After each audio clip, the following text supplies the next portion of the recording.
Yes, at the beginning of the pandemic, we were uncertain as to whether logistic chains would hold up, food supplies would hold up. Fortunately, they did. But at the same time, with the distancing and social isolation and all the bits and pieces that went on, local producers stood up to the mark. They repurposed their businesses, and there was a renewed interest in local produce. At the creamery, new customer, bakery, Laxey Flour, the meat plant, they all did their bit in keeping the local market supplied. And it did showcase our local produce. There's no doubt about it. We have some wonderful producers and wonderful produce. Sadly, as happens with these things, as the crisis has receded on Ireland, some people have reverted back to their old buying habits, but on the other hand, some haven't. And we see a sort of resurgence of locally produced low food miles, organically or near organic production, grass-fed milk, all the good things that we can celebrate on Ireland.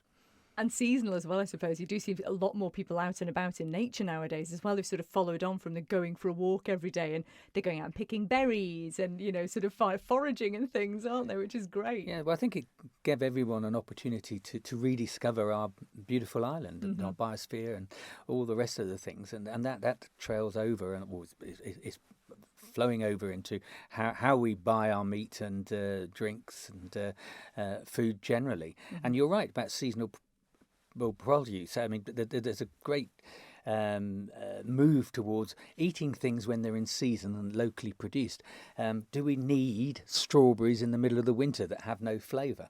Do we need asparagus in January? No, we probably don't. And we have a lot of local produce that fills those gaps.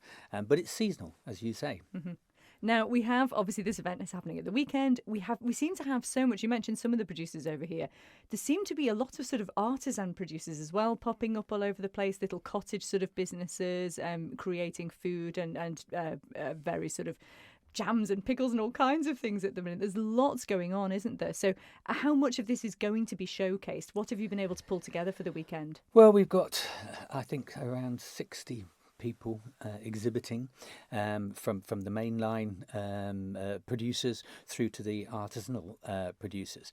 There's something there for everyone, from food, as you rightly say, pickles and jams and things like that, through to artwork and cultural work as well. So there's something there for everyone, and I'd be very surprised if anyone goes there and can't find something that they're interested in or want to buy, for that matter, and taste. What are you most looking forward to? Well, as you probably know, I'm going to be in a competition, Ready Steady Cook competition on Sunday. I'm not sure whether I'm looking forward to it, but Manx Baked Alaska, I'm not quite sure what that is at the moment. It sounds tricky, to be fair. Cooking against my two political members, Rob Callister and Martin Perkins, so may the best man win. So that I'm looking forward to that. But I always look forward to the Food and Drink Festival.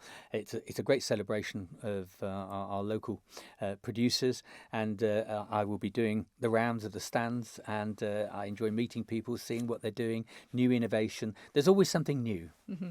Do you cook much yourself then? Yes, I do quite a lot of cooking. Sometimes I enjoy it, sometimes I don't. It depends it always creates so much mess. If I cook, it's nice if my wife washes up, but it doesn't always work like that. But I enjoy cooking, and I was asked the other day what my favourite dish is, and I have to say Manx lamb is high on that wish list, as it were, and something that features in our diet quite frequently. Okay, I have to ask you then, what would be your signature Manx lamb dish? What would you do with a good Manx lamb? Well, I like chops or cutlets, and you get the crispy bit on the outside and tender bit in the middle, a bit rare. And we grow a lot of our own local vegetables. Well, I say local vegetables, our garden vegetables. So linking that with potatoes and carrots and cabbage or whatever's in season is one of my favourite dishes. Oh, see, now you've left me hungry, which is good because it is late lunch after all. So brilliant. Thank you very much, Minister Boot. Lovely to talk to you. Look forward to seeing you there. Yes.